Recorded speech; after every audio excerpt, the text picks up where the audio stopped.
Shalom, damai di hati. Saudara-saudara yang dikasihi diberkati oleh Tuhan, kita hendak lagi membaca bagian Alkitab di hari ini yang menjadi dasar dan acuan kita untuk melaksanakan tugas pekerjaan kita di sepanjang hari ini. Saudaraku, sebelum kita membaca firman Tuhan, mari kita berdoa. Ya Tuhan, firman kehidupan, saat ini kami hendak membaca bagian Alkitab yang kami percaya firman-Mu yang akan meneguhkan dan menguatkan iman kami ketika kami akan menjalani hari kehidupan kami sepanjang hari ini dengan berbagai tugas tanggung jawab yang Tuhan percayakan dan Tuhan amanatkan kepada kami masing-masing orang. Anugerahkan kami hikmat, tetapi pun konsentrasi yang baik untuk kami memahami maksud dan kehendak Tuhan dalam kehidupan kami sesuai dengan apa kata firman Tuhan. Maka berfirman bersabda Engkau, kami siap membaca, melakukan firman-Mu di dalam hidup dan kerja kami. Amin. Saudara-saudaraku yang dikasihi oleh Tuhan, kita akan membaca Alkitab dan pembacaan kita di hari ini dalam kitab Kisah Para Rasul 2 ayat 8. Kisah Para Rasul 2 ayat 8 berkata demikian. Bagaimana mungkin kita masing-masing mendengar mereka berkata-kata dalam bahasa kita sendiri, yaitu bahasa yang kita pakai di negeri asal kita. Saudara-saudara, tema yang mengantar kita adalah hal yang tidak mungkin menjadi mungkin. Saudara-saudaraku, berbicara mengenai perubahan. Sekarang ini kita memasuki masa revolusi 4.0. di mana kegiatan kita semakin dipermudah dengan adanya teknologi-teknologi, baik informasi, komunikasi, dan alat-alat canggih lainnya. Nah, jika kita bandingkan dengan gaya kehidupan kita pada 10 tahun yang lalu, untuk hal ini sangat berbeda jauh. Artinya perubahan ini sangat begitu terasa. Kita sekarang ini disajikan dengan berbagai kemudahan.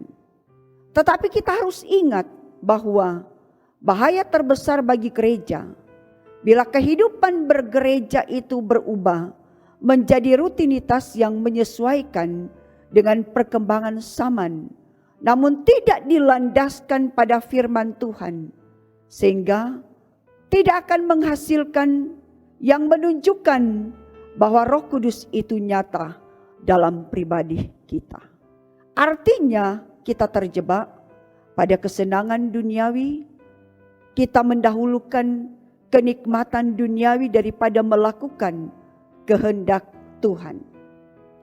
Oleh karenanya amat berbahaya jika kita tidak mengundang Roh Kudus untuk mengarahkan, membimbing kehidupan kita.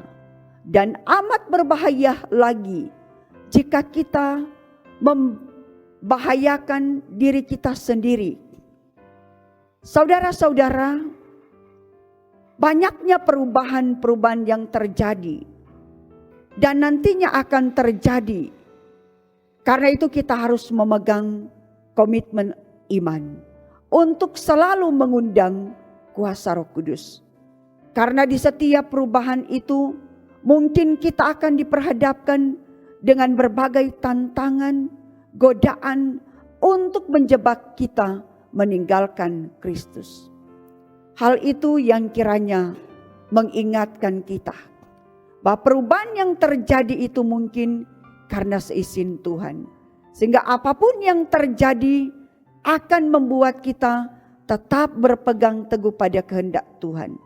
Kita tentu pahami firman Tuhan dalam Alkitab yang mengatakan bahwa bagi Allah segala sesuatu menjadi mungkin. Artinya apa yang dianggap tidak mungkin bagi manusia, hal itu menjadi mungkin bagi Allah. Seperti yang dikatakan dalam firman Tuhan, justru terjadi di perayaan Hari Pentakosta dengan turunnya Roh Kudus. Betapa tidak Roh Kudus yang turun memenuhi umat waktu itu telah mengubahkan sesuatu yang tidak mungkin bagi manusia menjadi mungkin. Sangat jelas tersirat dalam bacaan kita hari ini bahwa orang-orang yang berkumpul dalam perayaan itu mendengar dengan jelas. Dengan mata kepala sendiri mereka menyaksikan para rasul berbicara dalam bahasa mereka, dan lebih ajaib lagi, kata-kata yang diucapkan oleh para rasul itu justru dapat dimengerti dan dipahami oleh setiap orang yang mendengar, sekalipun mereka memiliki bahasa yang berbeda-beda. Sungguh sangat ajaib Roh Kudus yang mengubahkan itu turun memenuhi dan mempengaruhi hidup umat, mengubahkan berbagai hal yang dianggap tidak mungkin bagi manusia menjadi mungkin. Saudara-saudara, belajar dari firman ini sebagai keluarga Kristen, kita diberi keyakinan pasti bahwa Roh Kudus yang mengubahkan itu adalah Roh yang berkuasa menjadikan apa yang tidak mungkin bagi manusia menjadi mungkin. Walaupun dalam menjalankan kehidupan ini pasti akan banyak peristiwa yang akan kita lewati, baik suka maupun duka. Jika kita mengundang Kristus melalui Roh Kudus hadir dalam kehidupan kita, maka kita akan dimampukan untuk menghadapi hal apapun.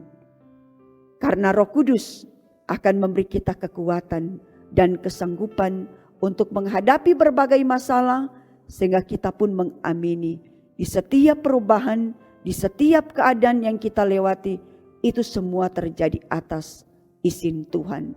Baik kesuksesan, kebahagiaan, apapun karunia dan talenta yang kita miliki, itu semua bukan karena kehebatan kita, tetapi itu semua oleh pengurapan Roh Kudus yang nyata dalam kehidupan kita.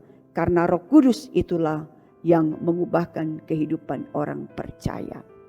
Amin. Saudara-saudaraku, mari kita berdoa. Terima kasih ya Tuhan untuk firman-Mu yang boleh menyapa kami semua saat ini. Firman-Mu yang kami percaya akan benar-benar mengubahkan kehidupan kami. Sehingga kami bermohon Tuhan yang akan memberi hikmat melalui kuasa Roh Kudus-Mu, sehingga kami mampu membedakan mana yang baik dan mana yang tidak baik yang harus kami lakukan dalam hidup ini. Kami bermohon tuntunan kuasa Roh Kudus-Mu yang akan menyertai membimbing kami di sepanjang hari ini, ketika pun kami akan melaksanakan tugas pekerjaan kami. Buat kami berhasil dalam membangun kehidupan rumah tangga, dalam pekerjaan, dalam pelayanan, sehingga nama Tuhan yang akan tetap terus kami puji, kami muliakan, kini sampai dengan selama-lamanya. Dijauhkan kami dari segala hal yang jahat, dari segala mara bahaya. Dijauhkan kami dari sakit penyakit, terutama Tuhan. Dijauhkan kami dari penularan wabah virus corona yang melanda masyarakat dunia sampai saat ini. Kami percaya doa kami menjadi kekuatan iman untuk kami mampu menjalani hari-hari kehidupan kami ini. Ini doa, syukur permohonan kami kepadamu. Di dalam nama Tuhan Yesus kami berdoa. Amin. Saudara-saudaraku, demikian renungan kita di hari ini. Tuhan kiranya memberkati, menyertai kita semua. Shalom, damai di hati.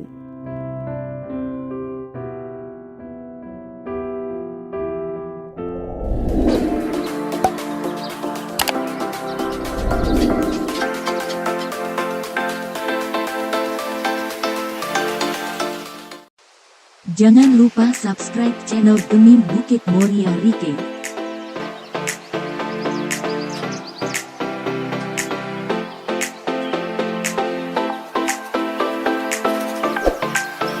Dan nyalakan lonceng di samping kanan untuk memperoleh info terbaru mengenai ibadah-ibadah yang dilaksanakan. Salam sehat. Tuhan Yesus memberkati kita semua. Shalom.